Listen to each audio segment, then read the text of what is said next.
सह्याद्रीच्या पर्वतरांगा बघा.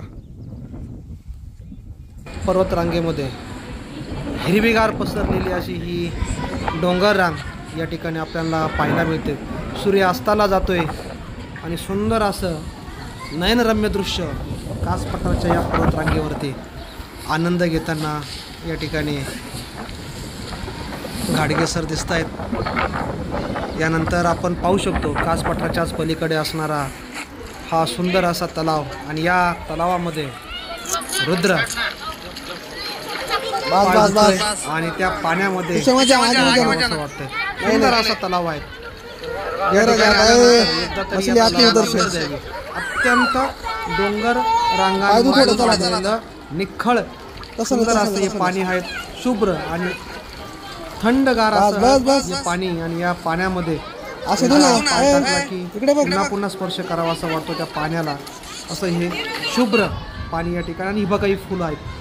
ही खऱ्या अर्थानं कास पठाराची वैशिष्ट्यपूर्ण अशी फुलं मानली गेलेत की जागतिक वारसा स्थळामध्ये या फुलांचं या ठिकाणी नोंद झालेली आहेत. युनेस्कोने कास पठाराची जागतिक वारसा स्थळामध्ये नोंद केलेत.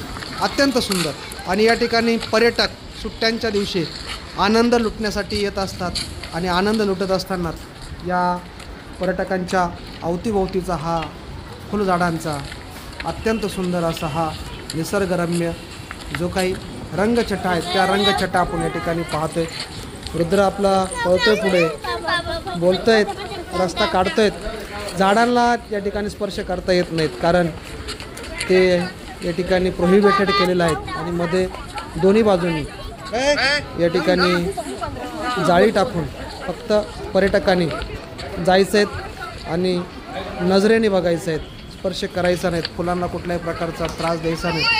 अशा प्रकारची ही फुलझाडं या ठिकाणी आपण पाहतोय. नुकताच पाऊस पडून गेला. वातावरणामध्ये गारवा आहेत आर्द्रता आहेत. हा तेरडा सगळीकडे पसरलेला आहे. ज्या ठिकाणी जी फुलं आहेत त्या फुलांच्या पाट्या देखील आपल्याला पाहायला मिळतात. असं हे कास पठार हजारो चौरस किलोमीटर क्षेत्रावरती पसरलेलं आणि राज्यभरातून नवे देशभरातून अनेक पर्यटक या ठिकाणी येत असतात. ही आहेत सोनकी, नावातच आहेत सोनकी. असं ही सुंदर चित्रण आपण या ठिकाणी बघतोय. गेट नंबर 2च्या अलीकडेच हा रस्ता आहे आणि या रस्त्याने या ठिकाणी आपल्याला प्रवेश करता येतो. सिक्युरिटी गार्ड आहेत. दोन्ही बाजूने कार कंपाऊंड आहेत. पार्किंग या ठिकाणी आपल्याला करता येत नाही. त्या व्यवस्थापनानं ज्या ठिकाणी पार्किंगची सुविधा केली त्या ठिकाणीच ते पार्किंग करता येते. हे बघा संपूर्ण सह्याद्री व्याघ्र राखीव आहेत.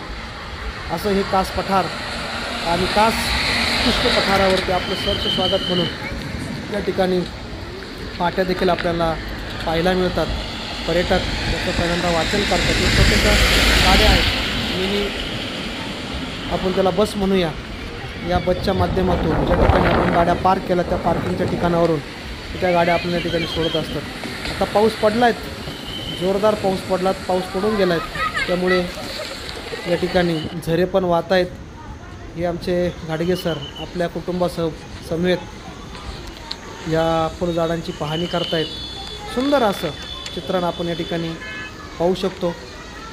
हा रस्ता आहे छोटासा साधारणतः 2 बाय 3चा असा रस्ता आणि या रस्त्यावरून आपण जायचं आहे आणि या फुलझाडांचं जे काही दृश्य आहे ते दृश्य आपण नजरेखालून घालायचं. अशा प्रकारचं जे काही कास पठार आहेत या सह्याद्रीच्या पर्वतरांगेमध्ये सह्याद्रीचं जे काही दृश्य आहेत वैशिष्ट्य आहेत ते वाढवणारं आपण पाहू शकतो. प्रत्येक ठिकाणी त्या फुलझाडांचे आपल्याला नावे पाहायला मिळत आहेत. ती देखील आपण या ठिकाणी पाहू शकतो.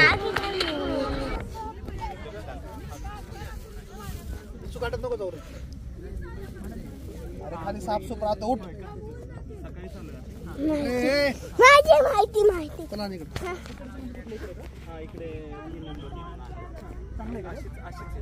एवढे 4 नंबरला फक्त काय तलाव आहे ना 2 किलोमीटर.